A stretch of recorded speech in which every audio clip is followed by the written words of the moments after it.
Are you scared? I can see you from behind. You can hear me in your mind.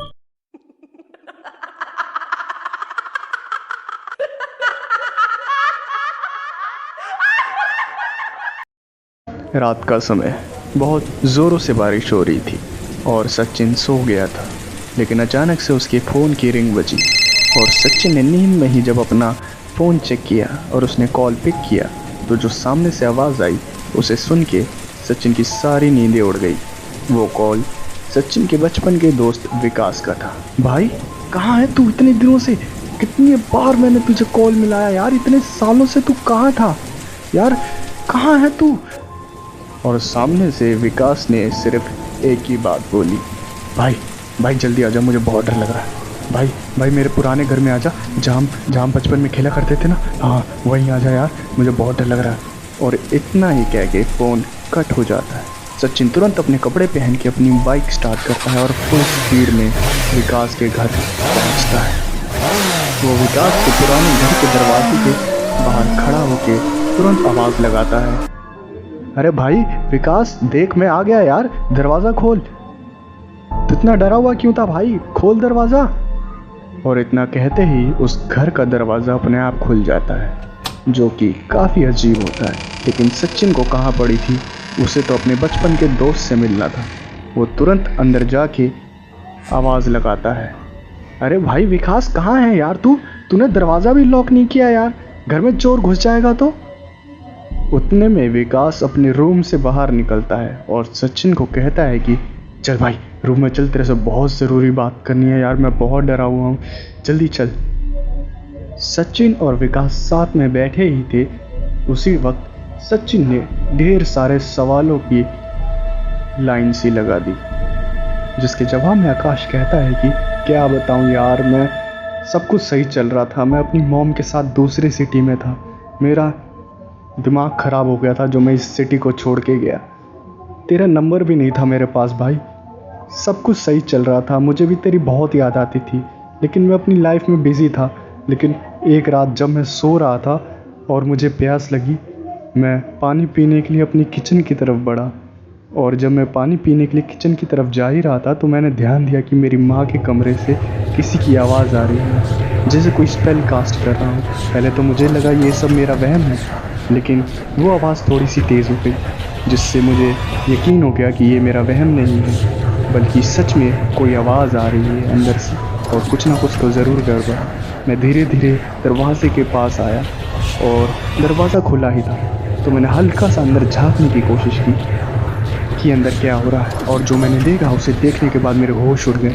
मैंने देखा कि मेरी माँ पूरे फ्लोर पे एक गोला बनाकर उसके बीच में बैठी हुई है, और एक मेरी फ़ोटो सामने रख के अपने हाथ में एक काली सी गुड़िया जिसमें वो सुई घुसा रही है। और वो जैसे जैसे उस गुड़िया के अंदर सुई घुसा रही थी, मुझे अपनी बॉडी में चुभन सी महसूस हो रही थी, जैसे वो सुई उस गुड़िया में नहीं मेरे अंदर घुसाई जा रही थी। और अचानक से मेरी माँ ने उस गुड़िया के अंदर काफ़ी ज़ोरों से सुई घुसाई, और मुझे इतना दर्द हुआ जैसे वो सुई मेरे अंदर घुस गई, और मैं वहीं चिल्ला के गिर पड़ा। फिर मेरी आंखें खुली तो मैंने देखा कि मैं तो अपने बेड पे हूँ, सब कुछ नॉर्मल था। मैं तुरंत अपनी माँ के कमरे में गया तो वहाँ भी सब कुछ नॉर्मल था। माँ खाना बना रही थी। मुझे लगा ये सब कोई वाहियात सपना है, और मैं फ़्रेश होने के लिए बाथरूम में चला गया। मैं जब फ्रेश होके ब्रश कर रहा था तो अचानक से मुझे मेरे पेट में हल्का सा दर्द महसूस हुआ, और अब मैंने अपनी टी शर्ट ऊपर करके देखा तो एक हल्का सा छोटा सा होल मेरे पेट पे था, जैसे कि सच में किसी ने मेरे पेट में कोई सुई घुसाई हो।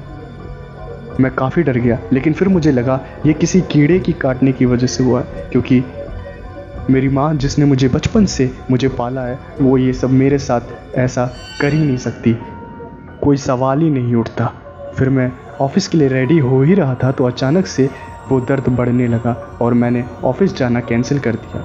मैं डॉक्टर के पास ट्रीटमेंट करवा के घर आया ही तो मैंने देखा कि मेरी माँ घर का नॉर्मल काम कर रही है, जिसे देख के मुझे लगा कि ये सब जो मेरे साथ हो रहा है ये कोई फिज़िकल प्रॉब्लम की वजह से हो रहा है। और मैं अपने रूम में आराम करने के लिए चला गया और मैं आराम कर ही रहा था, तभी अचानक से मेरा फ़ोन रिंग हुआ और मैंने कॉल उठाया तो वो एक कंपनी का था। मुझे एक अर्जेंट पेमेंट करनी थी और मुझे याद आया कि मैंने पैसे अपनी माँ को संभाल के रखने के लिए दिए हुए थे और मेरी माँ उस वक्त कुछ सामान लेने के लिए मार्केट गई हुई थी, जिसकी वजह से मुझे अपनी माँ के कमरे में जाना पड़ा। और मैंने सोचा कि माँ ने शायद अलमारी में ही पैसे रखे होंगे और मैं तुरंत अलमारी के पास गया और मैं अलमारी को खोलने ही वाला था, मैंने अलमारी का हैंडल पकड़ा ही था, तभी अचानक से मुझे इतना दर्द महसूस हुआ जैसे किसी ने वापस से मेरे आर पार सुई घुसेड़ दी हो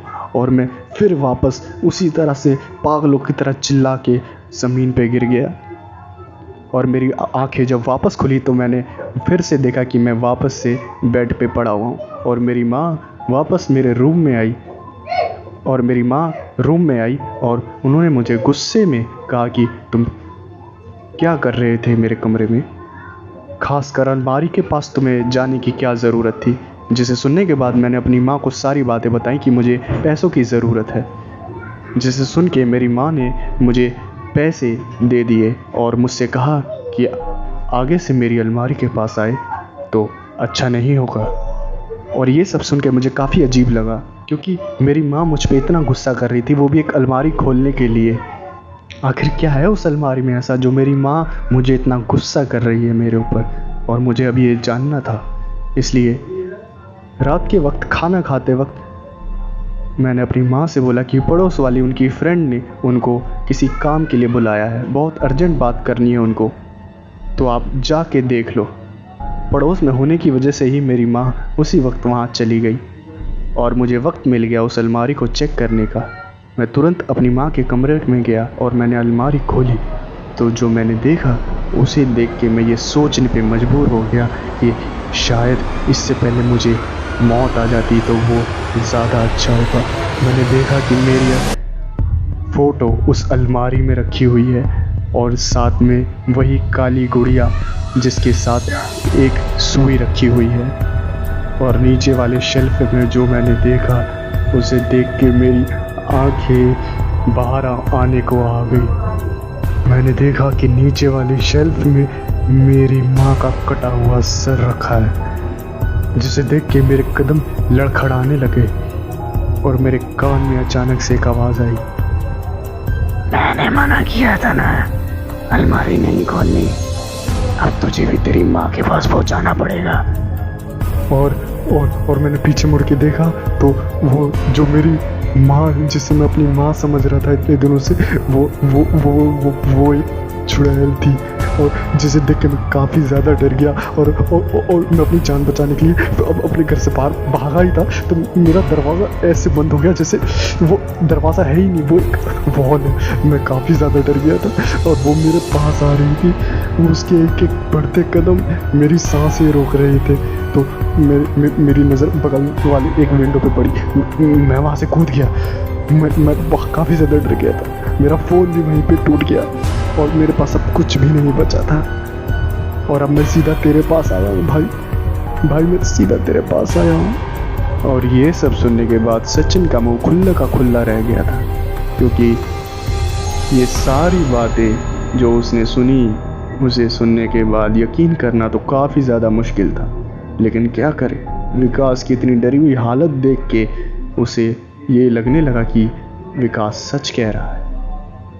उसकी सारी पढ़ी हुई बातें, किताबों वाली बातें, सब कुछ बेकार हो गया। और विकास ने कहा कि भाई तू मेरे साथ रहेगा ना हमेशा, कभी छोड़ के तो नहीं जाएगा ना भाई अब मेरे पास कुछ भी नहीं है तेरे अलावा। जिसके जवाब में सचिन कहता है कि हाँ क्यों नहीं रहूँगा बे, तू दोस्त है मेरा, मैं हमेशा तेरे साथ रहूँगा, तू घबरा मत, मैं हूँ तेरे साथ, चिंता मत कर। जिसके जवाब में विकास मुस्कुराते हुए कहता है कि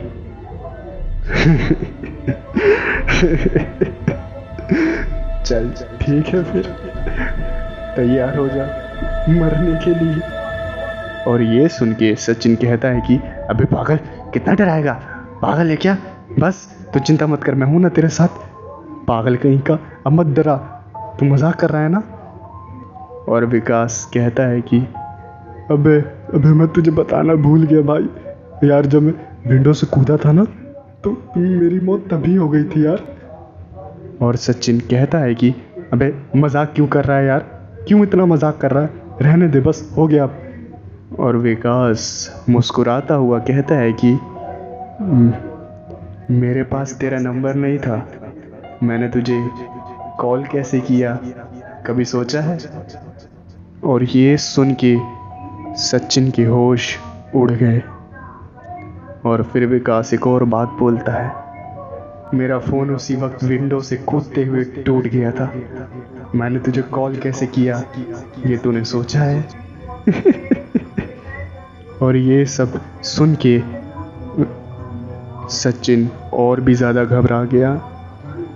और विकास एक और बात कहता है, मैं काफ़ी रात को अपने घर से भागा था, लेकिन उस वक्त मेरे पास कुछ भी नहीं बचा था कूदने के बाद, लेकिन मैं एक सिटी से दूसरी सिटी में कैसे आ गया ये तूने सोचा है? और ये सब सुनने के बाद सचिन के कदम धीरे धीरे पीछे होने लगे, लेकिन अब कोई फ़ायदा नहीं था क्योंकि अब काफ़ी देर हो चुकी थी।